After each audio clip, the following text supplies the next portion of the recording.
Give me a beat.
Give me a beat.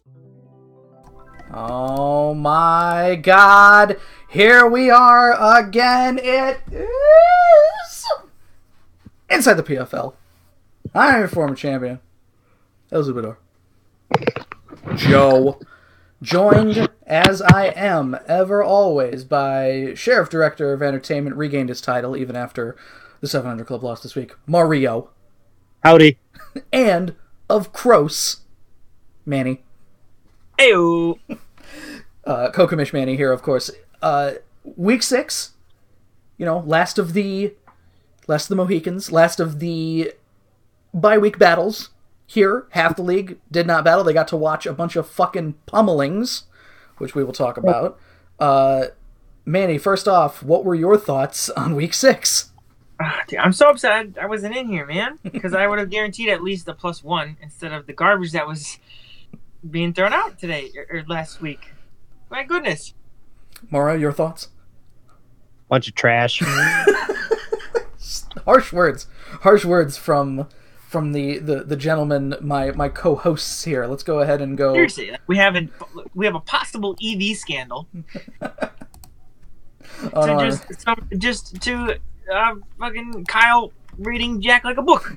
I forgot to change the stuff to Week 6. Let's go ahead and fix that really quick. There we go. The scrolling text now says Inside the PFL Week 6. Perfect. Okay, so first match that we're going to talk about here is Mike getting the +4 over Mitch, the rare Sunday battle. Rarer and rarer battles are happening before we do the live broadcast. This was a treat, to say the least. Although, watching the battle back, a little boring. Yeah, I mean, it felt better watching it live. Lot of Mitch switching in Registeel and Mike not having anything he could do about it. Yeah. It was just a circle at one point. It got a little boring. Mike has taken great advantage of having Vaporeon to wish stuff back up to high health, using Heal Bell a lot in that match. I feel like there was some opportunities that Mitch had to drag the match into the dirt that he didn't do because Mario, as you in your match against M1 last season, you have more Toxics than they have Heal Bells. Yeah. And I think Mike is finally learning that Vaporeon Mega Aggron is like a budget Aggron Sylveon core. It's very good. Like, wishing up Aggron, disgusting. Aggron's so hard to get around one time, let alone 3. Let alone several times, possibly, over the course of the battle. Yeah. I don't want to say that Mike played perfectly, because he definitely didn't. For some reason, Mike told me about his strats of having Calm Mind Sableye do most of the work in this battle, which he attempted. Unfortunately, even after 2 Calm Minds, the Dark Pulse from Sableye isn't doing a lot at all to Registeel, and then the toxic damage was building up and up. He didn't lose Sableye, of course, because he was able to, heal Bell the Toxic away, recovers, things like that. But he spent a lot of turns doing stupid things. Like, he burned Registeel, I think, 3 times with Willows in that match. Yeah. And Registeel has rest, so... I mean, after seeing Registeel set, like, I don't know, it's like they both were making just, like, the whole circle. It was just them all, they're just making safe plays. And, like, at some point, like, after the 7th time doing it, you would think somebody would make, like, an aggressive double. But it just never happened. The only aggressive play that was made was Mitch switched into Superior at one point on one of, like, to kind of break that loop finally, and Vaporeon was out. And for some reason, you wish the previous turn, Aggron's at, like, 40% health, maybe. It's not a lot, but it's enough to take a Leaf Storm from fucking base 75 Superior. And yet he lets Vaporeon die, lose the wish, you lose your person with Heal Bell. At that point, I honestly thought the match was over because it didn't look like Mike had a way around Registeel. No, or Superior for that matter, though. Like, once Superior got up to +2, like, that's a problem. Like, Mitch just played so fast and loose with Superior. Like, oh my god. Like, his choosing to sack things is, like, it's confusing to me. It seemed like he didn't really have a ton for Mike in general, so that, like, Superior play was just like, oh, this is it, here we go. We're not going to have to watch 80 turns of waiting for things to die via Toxic. Thank God. But, unfortunately, it just didn't go that way. A nice placed Earthquake from Mega Aggron, Agquake from Mega Earthmon, whatever. Aggro Crag! A nice Aggro Crag. If that's not Mike's nickname for Aggron from now on, I'm going to have words with him. A nice Aggro Crag. Registeel was gone, and then it was fucking peas for Mike the rest of the way. And it doesn't help that for the 2nd week in a row, somebody fucked up their rest counter. Mitch. It's 2 turns. 2. Just count them. You can mouse over, and it'll tell you how many turns you've been asleep if you highlight your Pokemon. Oh.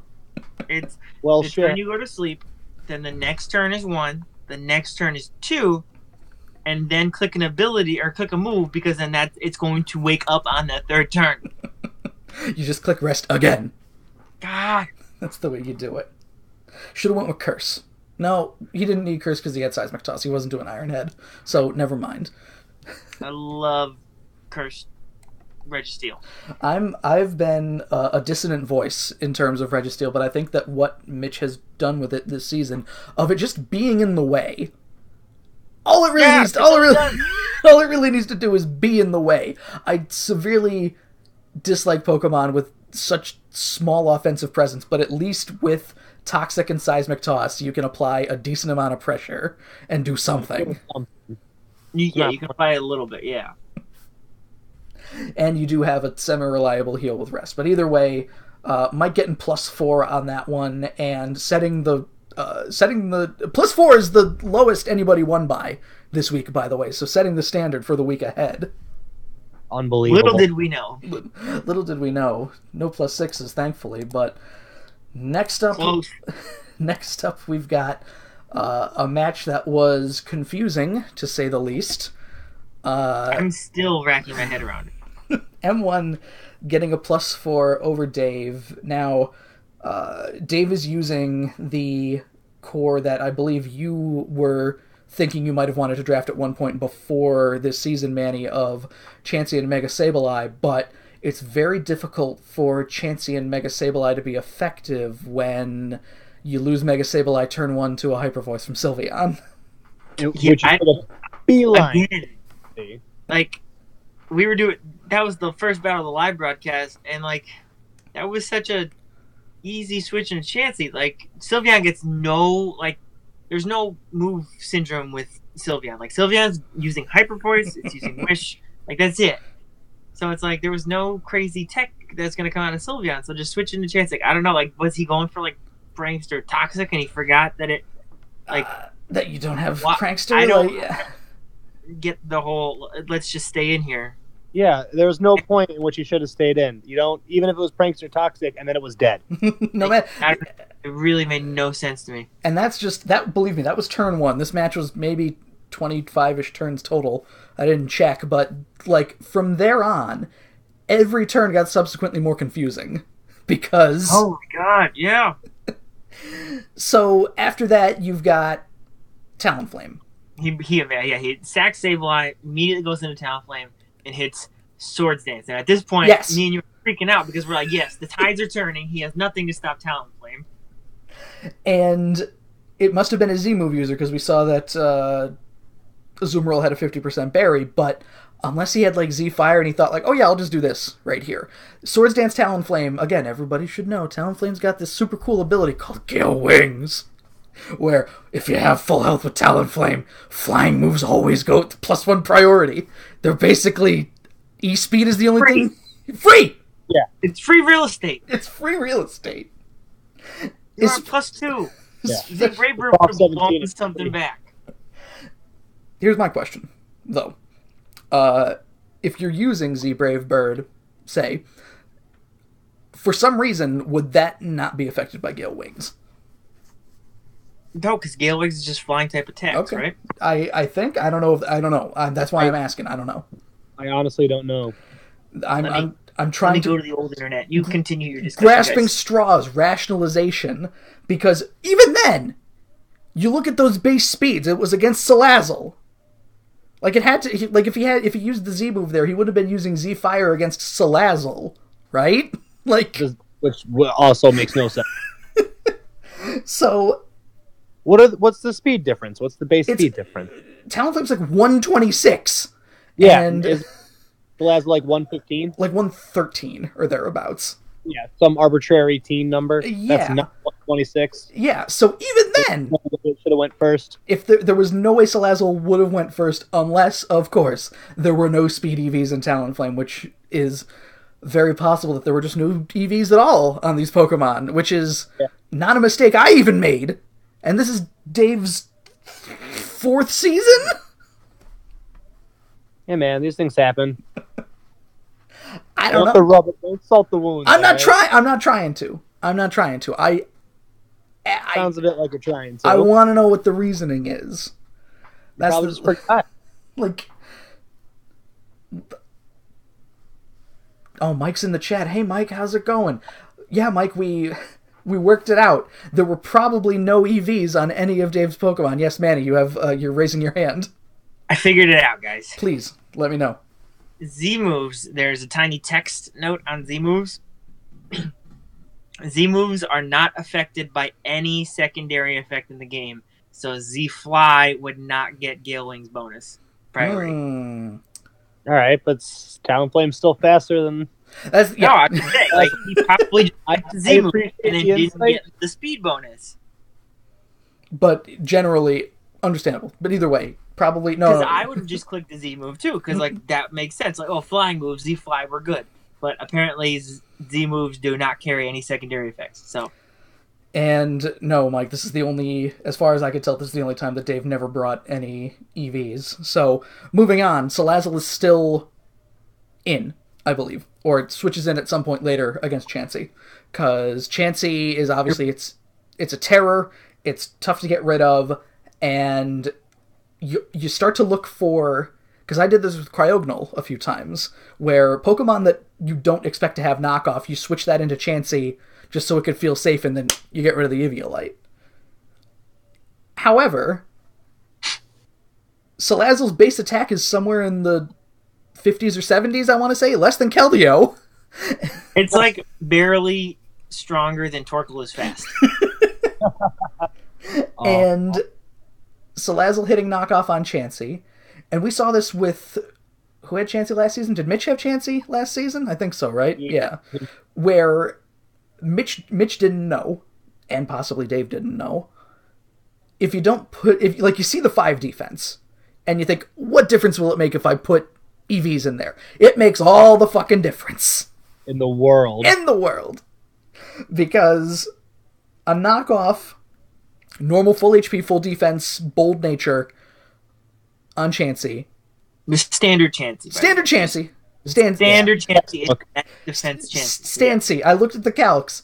Knockoff should have done 8%. it did 24%, which he would have had to have no HP investment and no defense investment for that to happen. Something.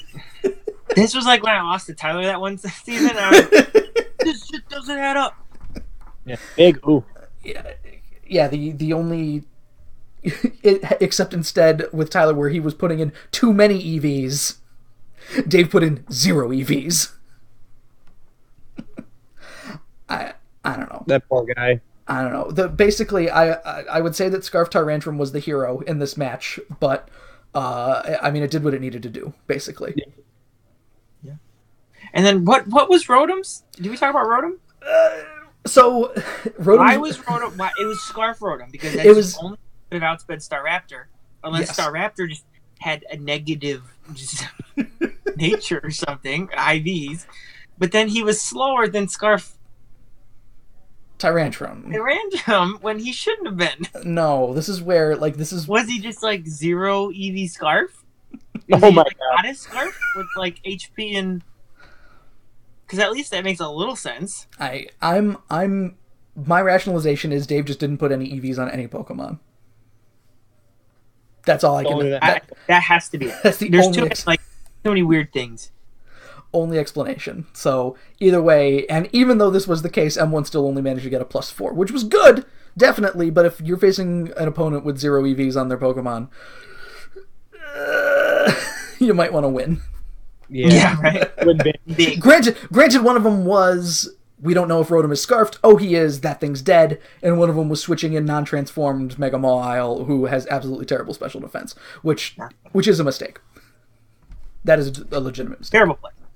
Yeah. But, I mean, Tyrantrum, for such a low-tier pick, like, he is putting in wonderful work this season. Tyrantrum the past 2 seasons has been, because I believe Tristan had it last season and did fairly well with it.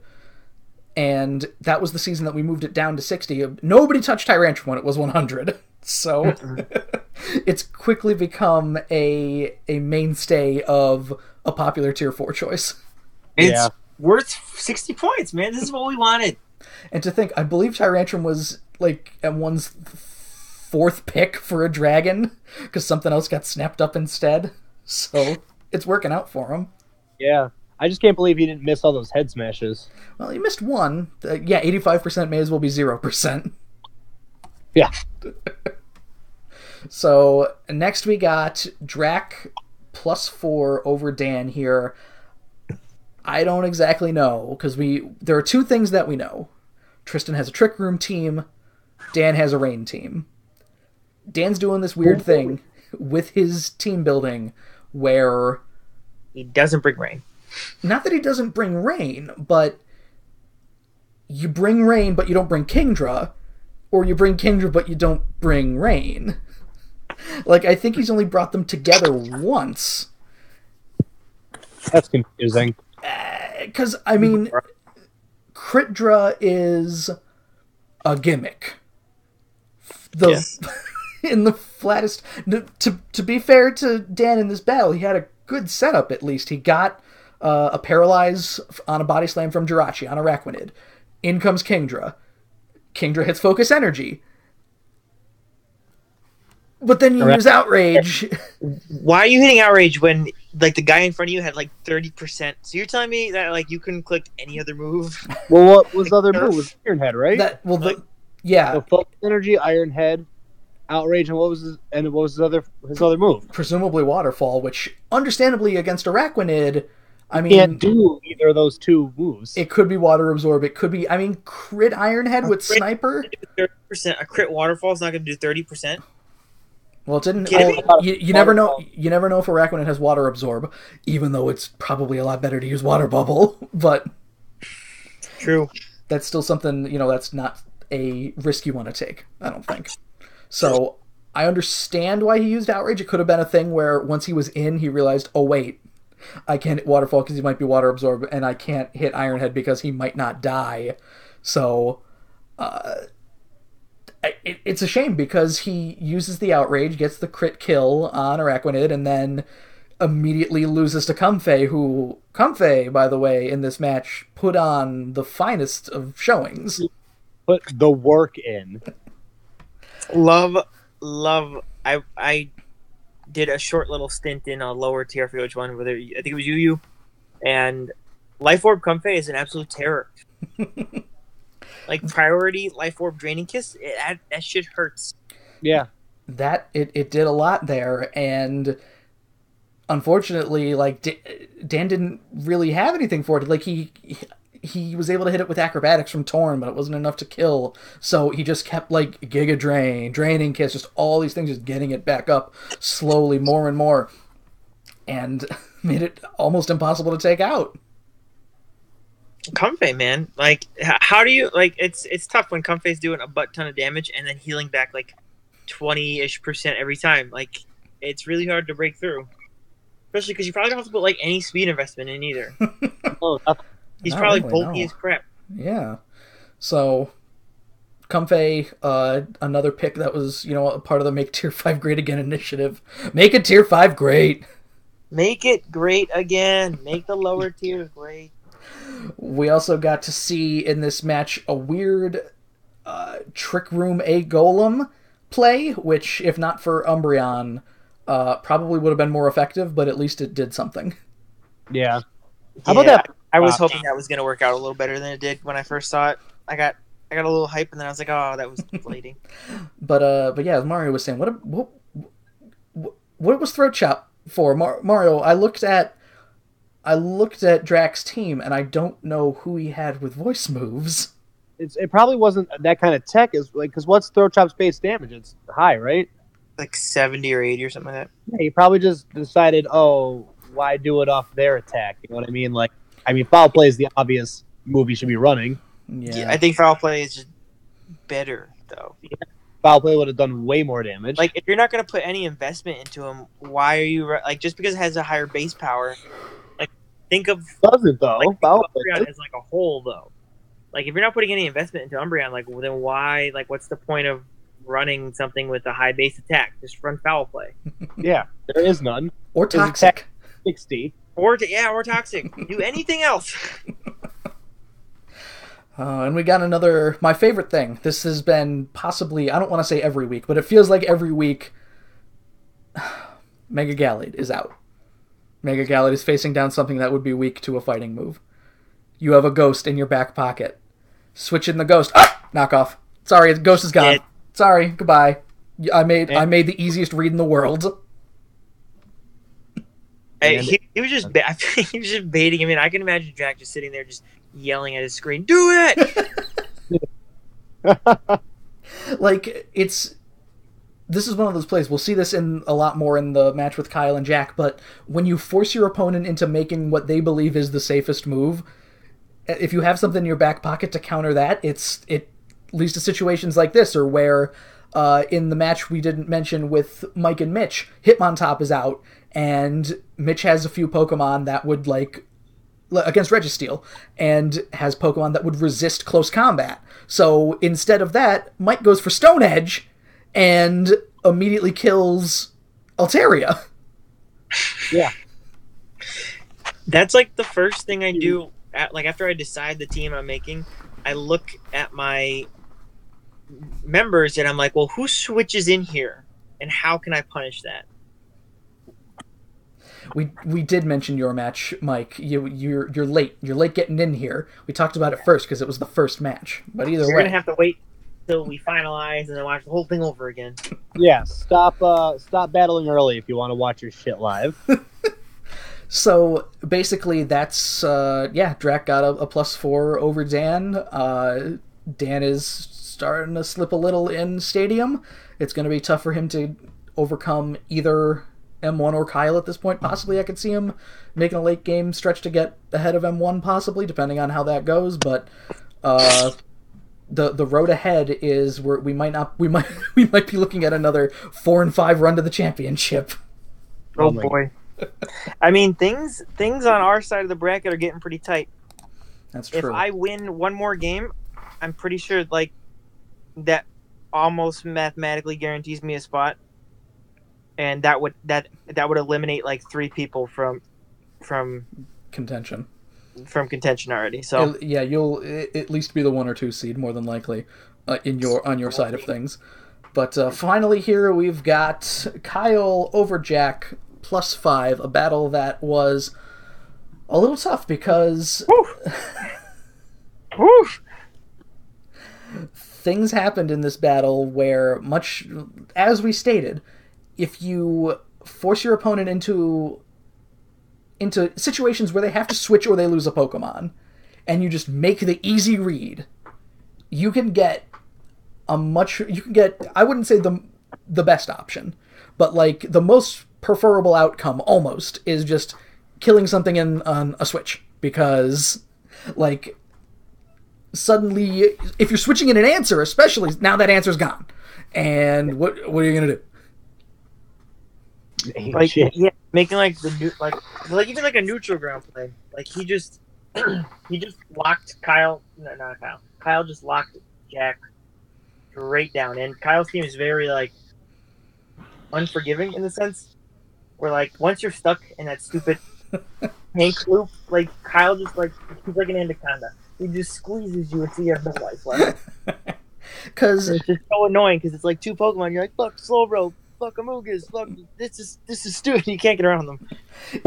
It's weird because like obviously Jack has good attacking options. He's got Lando, but more often than not in a lot of these matches, Lando is the first Pokemon that he loses, which is not what you want to do. It's not how you want. Gotta be careful with Lando. Lando is definitely more of a late game mon in this league, at least, where you need to get rid of the answers, because even a fucking HP Ice from Coco does 97% of your health. Oh, poor Lando. Yeah, see, this is my John Madden moment here, Joe. Lando is definitely a bigger threat when he's alive. So just, it's like how I've been playing all my matches, like basically 5-on-6, because Ditto just sits there. It's like you can even just have Lando sit there and be more threatening. Put Lando in your 6th slot, never switch into it, because as long as the threat is there, clean every time. Just clean every time you lose somebody, just right into Lando. Every time your opponent has an electric Pokemon, be like, they're gonna switch to Lando, and then suddenly you catch them with a fucking, when they're slipping here, and all of a sudden you're doing probably not killing the electric Pokemon, but you're doing more damage while you're eating like 20% from an HP Ice. Yeah. ESP. And also questionable in that match, Passimian was brought. Passimian, a good Scarf user, another make tier 5 grade again initiative member. However, Coco, Halucha, Slowbro, Amoonguss all resist fighting.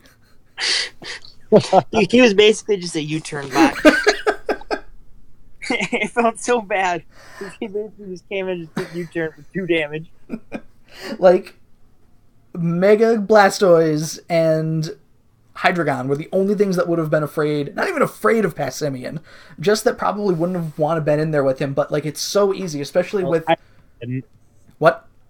Hydreigon didn't. No, that's what I'm saying. Like, they would want to leave. Yeah. And basically, no matter what, you go into Slowbro. You go into Amoonguss. Both times, it's very easy to make that call to get them in there, and if it is indeed close combat, take like 2% damage, and then Regenerator when they leave again. Yeah, and then like, see, that's when I was playing Kyle, like my thing was like, if Amoonguss comes in, like something's getting put to sleep. Right. Like you click Spore, like every single it's a brain dead move. Just click Spore, and like there was no tech for Spore happening. Like there was nothing to try to avoid Spore. No, unfortunately. So why don't people use the goggles? The goggles. That's so specific. If you know someone has Spore, I like Manny's strat of forcing something asleep so then they can't sleep something else. Ah, fair enough. And hoping they forget and sleep something else, and then winning by default. So the only thing that did any work for Jack was Sash Alakazam getting a kill to prevent a +6. So good on him there. That's now twice this season Jack has done that. D-Bond and Sash paying dividends to not be plus. Because believe me, we can. A +5 isn't a good loss, but it's like the difference between it's a passing and a failing grade. It's fucking a 69 versus a 70 on a test. You're like, okay, well, at least I passed, versus you get the 69, you're like, fuck, oh no, I may as well have gotten a fucking 0. Yeah. That's too good. Good job for Sash Zam. Proving a God King can bleed. So, Ouch. next we've got...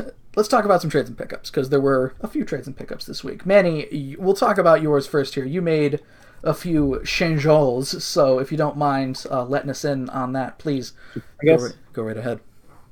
I am dropping Raybombi, Ooh. dropping Zebstrika, Oh. and I'm picking up Jolteon, Yeah. and I'm picking up Miltank. Yeah. Ooh. I was just... My team was spread out a little too far, I felt. That makes sense. I had too much stuff going on. And I wanted to kind of... Sun was doing way more work for me than Webbs was.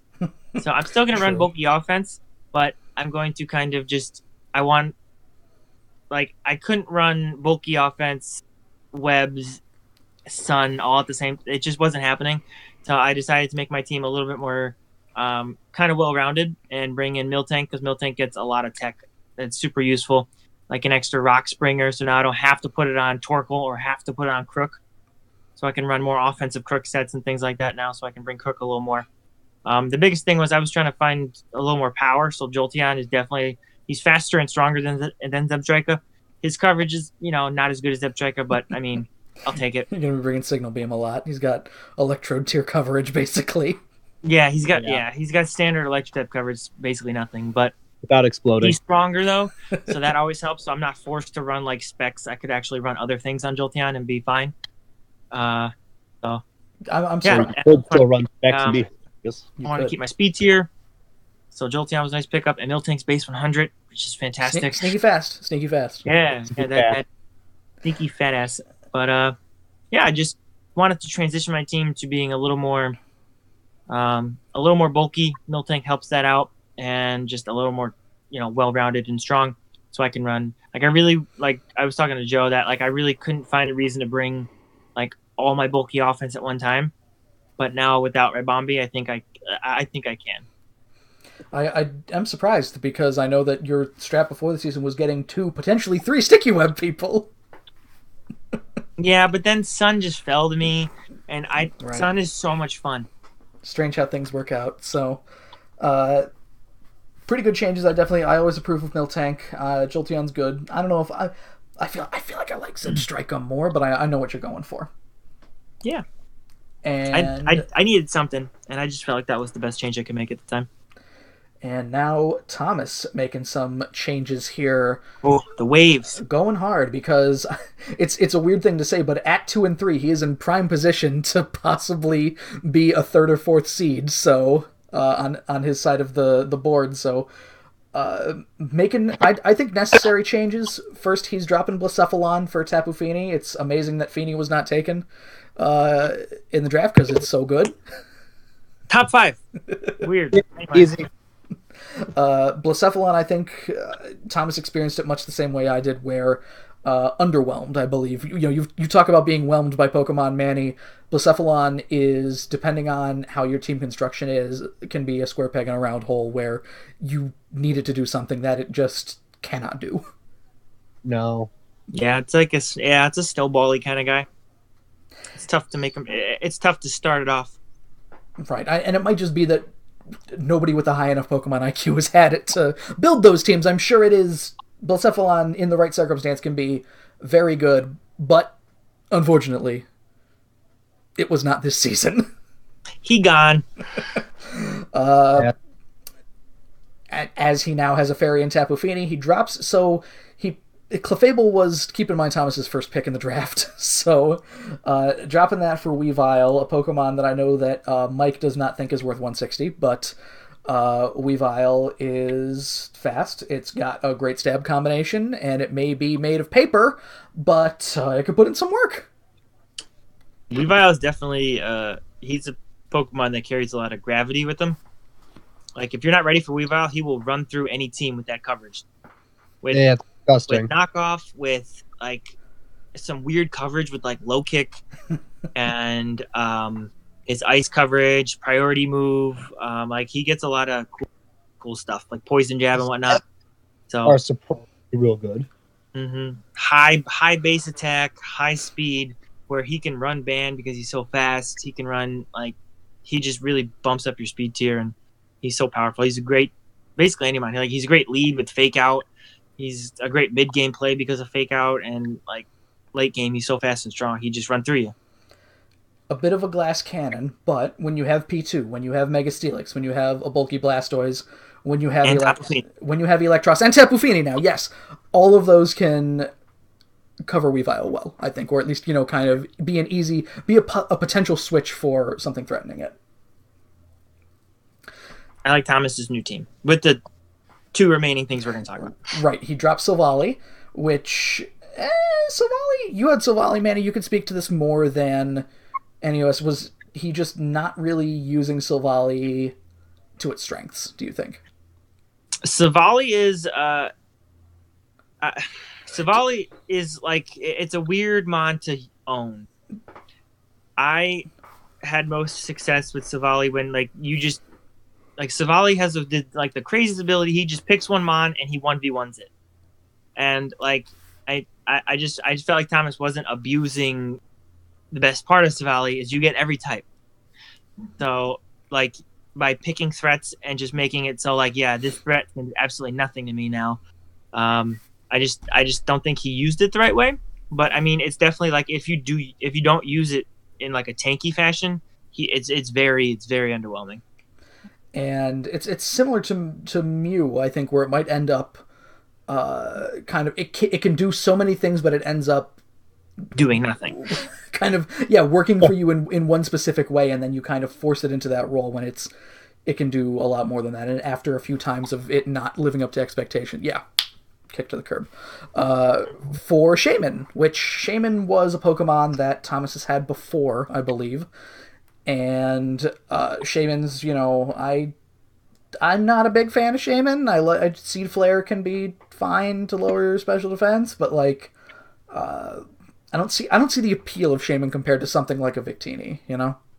No, normal Shaman is kind of trash. No, I mean any base 100 is valuable. Yeah, and I mean you get what you pay for because Victini is of course 60 points more expensive. 100 points. Yeah. For a base 100 grass type, and like yes, like Shaman sets are like they're very straightforward. They're like Subseed or like weird like Seed Flare sets. So I mean, but he does exactly what he's just bulky, like and he can run offense, both offenses. He can be defensive. Like you just like having a base 100 is in itself valuable. No, I agree with you, and I like I said, you get what you pay for. So in my mind, it's a weird choice. I don't know. Maybe that's just me. But either way, the last thing that we got here, of course, now that he has a grass type, maybe I'm just angry because Thomas gets rid of my boy Cradley here, picking up Blaziken, which the fire chicken. As a lot of good fighting types in Tier 4, Blaziken, of course, among them. You slap the scarf on that boy, and you can actually do some work. Shit hurts. Yeah. Shit does hurt. I mean, there are so many, like, it's... A lot of fighting types get lost in the mix in Tier 4. You've got all the Hitmons there. There's so many good ones. Hariyama. You've got Sawk, especially. Sawk probably being... I want to say being the standout, but I don't think Mitch has used it. I'm a big proponent of Sawk, but either way, Blaziken, a very good choice. Jack had it earlier before getting rid of it because he also had Darm, but Thomas picking up the scraps. Hopefully, like I said, he's making some changes here because it's even at 2 and 3, a playoff berth is potentially there. Back-to-back wins, and Thomas is now he's in the loop. He's in the mix. He's in the loop. Back to a contender. Making fun of him for being 0-3, and here we are talking about him respectfully again. And as soon as he loses, back to shit talk, motherfucker. Back to shit talking. He's on the uptrend right now, so we're gonna be friends with him. And then as soon as he's gone. As soon as you lose, you're fucked. All right, let's take a look at the standings really quick here. Okay, here we go. So, of course, some interesting things are happening. The divisions that did not play are still the same. So basically, Snap. The only significant thing that happened is Mike did, in overcoming Mitch, Mike did take back second place in the division here. It's going to be tough for him to get ahead of Drac. He needs a bit of luck, in my mind, to, he did beat Drac earlier. I don't know if that's going to happen again. Distinct possibility. But even if he does get that win over Drac, the plus is a problem. I don't think, the plus Mike should just stop worrying about, because if he's going to get over Drac, it's going to be by wins and plus. So yeah, and the same thing with Garrison. Like, they're so far ahead that, like, Mike and Murphy, they just focus on wins, because drag the match into the mud. Do what you need to do, because those wins are going to get you into the playoffs. Yes, every win is valuable, no matter what the plus is.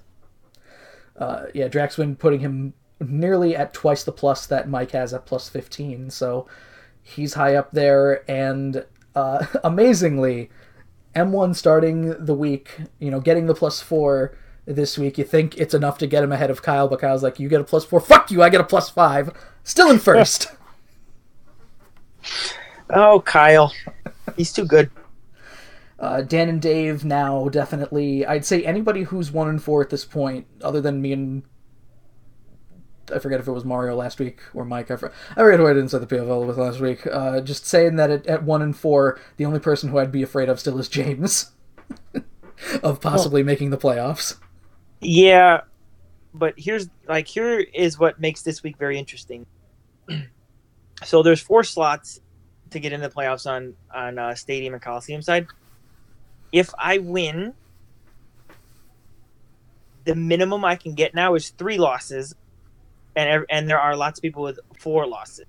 Yes. So it's like, if I get a win, like, the more I win is detrimental to everyone else now, because now I'm clogging. If I win, I'm basically mathematically taking up a spot. So now there's only 3 left. Right. And then now, like, even if you are 1-4 and you're fighting against Dan, who's 2-3, and M1 and Kyle are 3-2, like, now there's just less spots to take. And then, like, because Tristan is doing so well,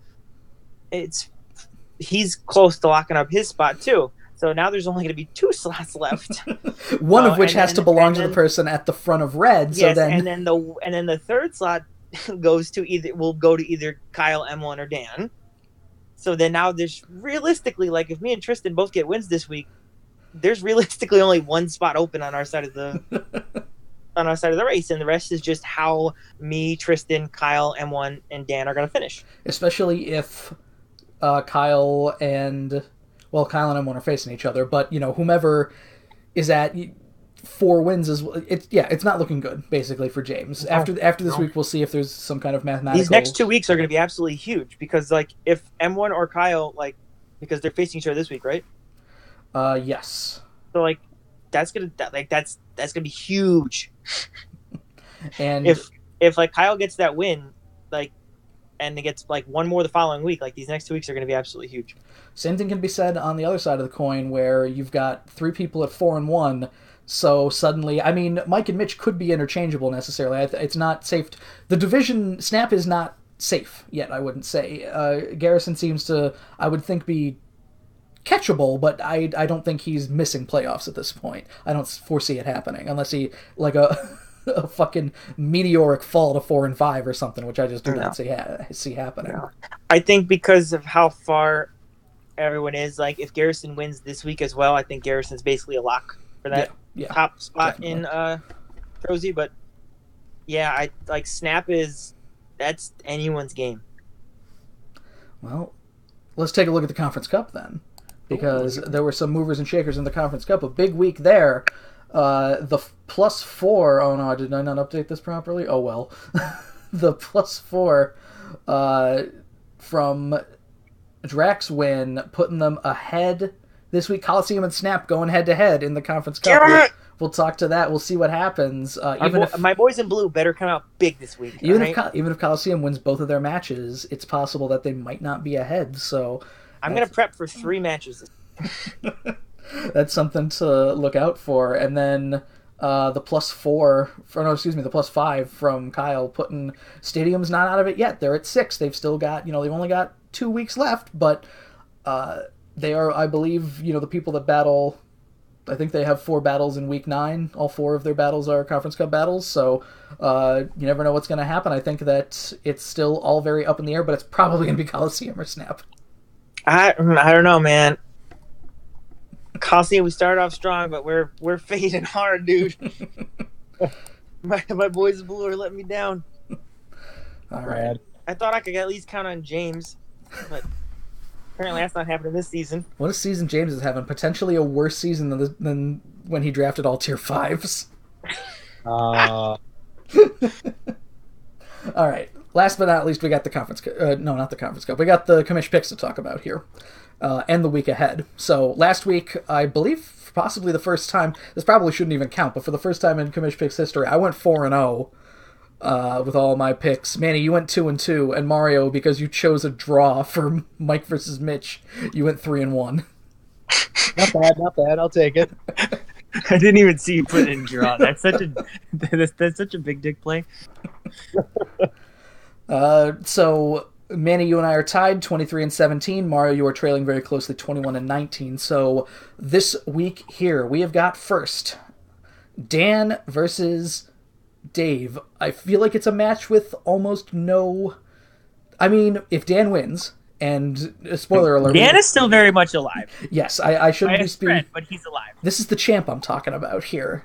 Yeah, I can't speak like this to him, so I'm taking Dan. Dude, just get out your brooms. Dan's gonna come in. Dave, after putting no EVs in, he's gonna get rocked. Give me Dan. Dan. Sweep City here. Next, we've got a much. God, I'm still shitting on them. I was going to say a much more important match. A match for potentially the top of the division here, where we've got Kyle versus M1. Now, this is some Game of the Week stuff right here, Joe. This was, I believe, fairly easy in Kyle's favor the last time that they met, but I believe that, M1 can adapt. I think I'm going to take M1 on this one. I'm going to take Kyle until proven otherwise. Kyle is like one of the most consistent battlers in the league. So yeah. And M1 is he fluctuates too much for me, man. So I'm going with Mr. Consistency here. I'm going with Kyle. Kyle it up. Kyle it up. All right. Next we've got Manny taking on Gage here. I'm taking Manny. Same. I guess. Bring out your broom. Sweep it up. We do have a little sweepy section coming up here. Next we've got potentially, this could be a redemption game for Jack. Jack versus Mitch. I don't know if we give Mitch enough respect. And if Mike were still in the chat, he would say that Mitch does not deserve that respect. Well, I'm gonna say that shit's earned.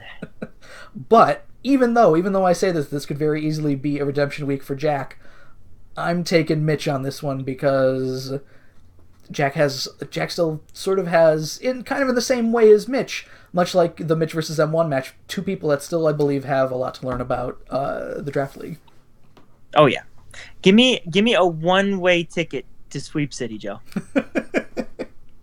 Mitch across the board, goddamn. Don't let me down, asshole.